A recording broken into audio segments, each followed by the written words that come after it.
Geyimimiz, hüququmuz biridir, şagirdidir hamımızın adı da.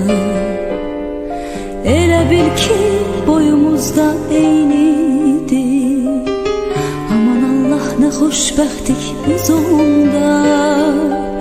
Bir müəllim töhmətiydi dərdimiz, bir töhmətdən için yanırdı.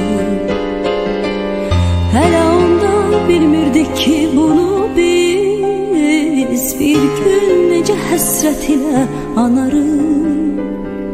Dünya hələ bizim üçün nağıldı, min arzuna alışırdıq, yanırdıq. Özümüzü biz hamıdan ağır, özümüzü nə bəxtəvər sanırdıq.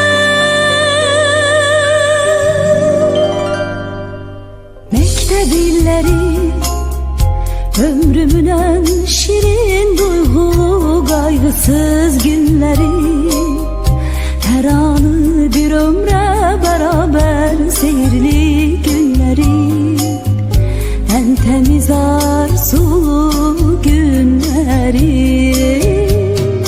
Məktəb illəri, ömrümün ən şirin duyğulu qayğısız günləri, hər anı bir ömrə bərabər seyirli günləri, ən təmiz arzulu günləri.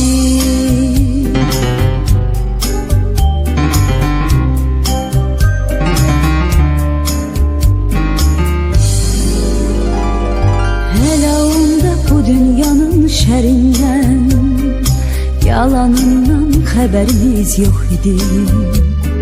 Qəm qüssəmiz, kədərimiz bir damcı, hələ onda sevincimiz çox idi.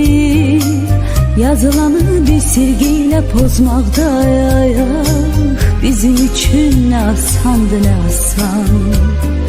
Xəbərsizdik ömrümüzə biz hələ, taley yazan pozulmayan yazıdan. Dünya hələ bizim üçün nağıl.